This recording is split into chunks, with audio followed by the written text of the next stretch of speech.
আসসালামু আলাইকুম আমার প্রিয় ভাই বোনেরা। তো আজকে দুপুরের আয়োজনের জন্য ছিল মজাদার এবং স্পেশাল খাবার স্পেশাল মানুষদের জন্য। তো আমাদের বাসায় মেহমান আসছিল, 4-5টা হুজুর খাওয়ানো হয়েছিল, যার কারণেই আজকের এই আয়োজন। তো আজকের আয়োজনে অনেক কিছুই ছিল, বাট সেগুলোকে ভিডিও করা হয়নি, শুধু এই মুরগিগুলাই ভিডিও করা হয়েছে। যাই হোক, তো এখানে 3টা কক মুরগি নেওয়া হয়েছে। নিয়ে নেওয়ার পর এটাকে সুন্দর করে পিস পিস করে নিয়ে তারপরে অল্প পরিমাণের হলুদ এবং পরিমাণ মতো লবণ দিয়ে এটাকে ভালো করে এখন ভেজে নিব।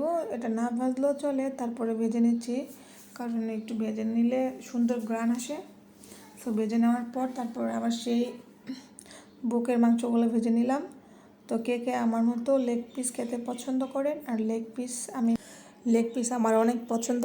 আমি বিয়ে বাসায় গেলেও সেখানেও লেগ পিসই খাই। যদি লেগ পিস না থাকে তাহলে আমি আর চিকেন নিই না। যাই হোক, আমার মুরগিগুলো সবগুলো ভাজা হয়ে যাওয়ার পরে এখানে পরিমাণ মতো পেঁয়াজ নিয়ে নিয়েছি। পেঁয়াজ নিয়ে নেওয়ার পরে এটাকে ভালো করে ভাজতে হবে।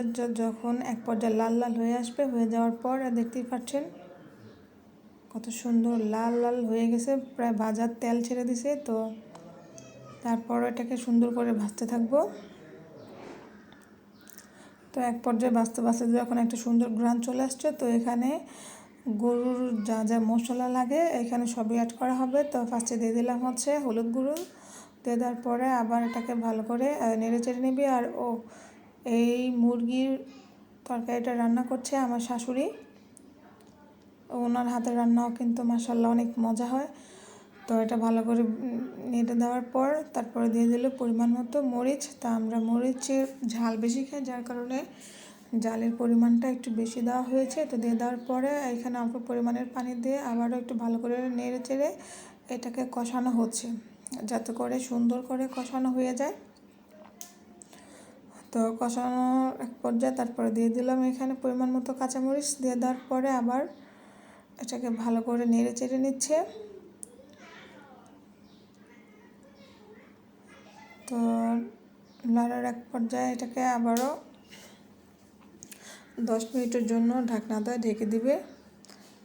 ঢেকে দেওয়ার পর দেখতেই পাচ্ছেন আমার সেই মুরগির ভাজাগুলো সুন্দর দেখা যাচ্ছে, সুন্দর একটা কালারও চলে আসছে। তো আবার সেই মুরগিগুলো এখানে দিয়ে দেওয়া হয়েছে সবগুলো। তো দিয়ে দেওয়ার পর এটাকে আবারও ভালো করে নেড়ে চেড়ে নিচ্ছে, যাতে করে সব মশলাগুলো এখানে মুরগির সাথে অ্যাড হয়ে যায়। এখানে কিন্তু গরম মশলা দেওয়া হয়েছিল, আদা রসুন সবই, কিন্তু সেটার ভিডিও করতে ভুলে গেছি। যাই হোক, তো এটাকে সুন্দর করে নেড়ে চেড়ে এখন